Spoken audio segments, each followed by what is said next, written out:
I love when Jesus talks like this, right? He's not like the fluffy, squishy Jesus that is often portrayed in popular images of him.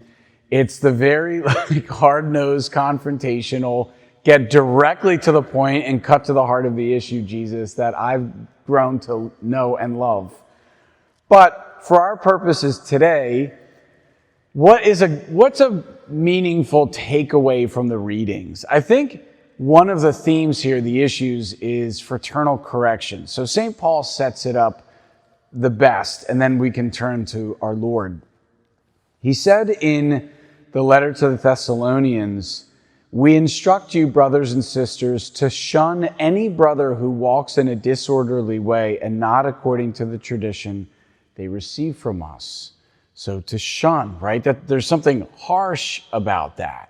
It's in the same category of cutting them off, turning your back to them, right? This image of shunning.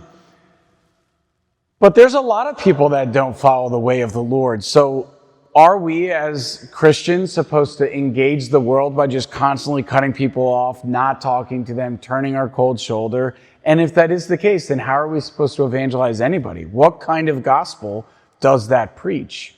And so there's a difference here. There's a nuance that's really important to capture. Notice he's saying, we instruct you, brothers and sisters. So he's speaking specifically to people who have been evangelized, who have received their sacraments of initiation, who are disciples of Jesus Christ. And then in their discipleship, they start to step out of line. This is very different than when Paul is in the streets in Athens preaching a gospel to a people who don't know Christ. When they don't know Christ, the approach is not to be very corrective. It's to bear witness to hope and to joy. And so he tends to be very gentle and very soft.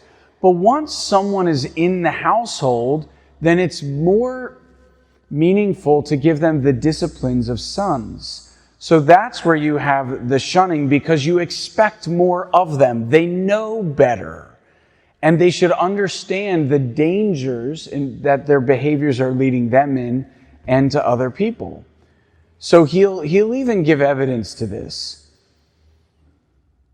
You know how one must imitate us. We did not act in a disorderly way among you, nor did we eat food received free from anyone. So when he came to this community to evangelize them before they were Christians, what did he do? He just bore witness with his behavior. He himself acted virtuously and strayed away from all evil. He worked to feed himself so as not to give the impression that he was just trying to live off the charity of others the way a Marxist would do, rather than being able to contribute to his part. He said, we wanted to present ourselves as a model for you so that you might imitate us. In fact, when we were with you, we instructed you that if anyone was unwilling to work, they shouldn't eat themselves. And so he's just simply bearing witness. But once they're bought in, and then they do something that's very serious, that's when he gets into the shunning, or even in the most strongest terms, excommunication. When we get to the gospel, that's what's happening. Keep in mind, this rebuke from Jesus is in Matthew 23. This is towards the end of the gospel. He's about to be put to death. He's in Jerusalem confronting these religious leaders. But up until now, he's actually been very gentle with them. They were there at the baptism with John in the Jordan, and they just refused to participate in it. They have listened to his teachings for 3 years, and they refused to be converted by it.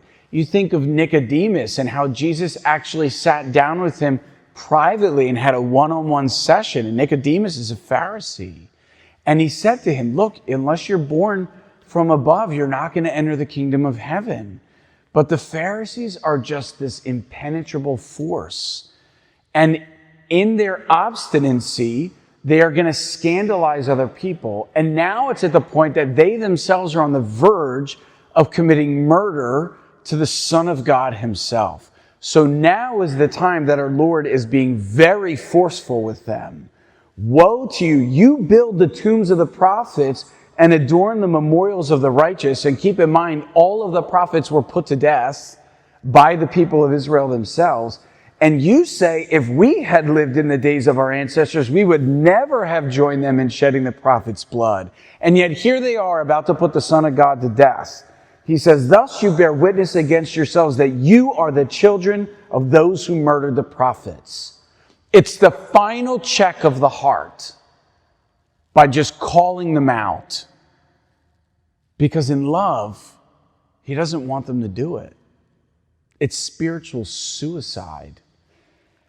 So for ourselves, who have to navigate in an apostolic age, a culture that is predominantly not won over by the gospel, our takeaway here is to be light of the world and salt of the earth gently to those who are unconverted, including those in our family, including those who are baptized. It doesn't mean they're actually converted. Proceed gently with those who are converted, those who are unconverted. But those who are converted, we should be more firm with them, lest we allow by our gentleness them to softly slip away and tacitly approve things that ultimately will kill their souls.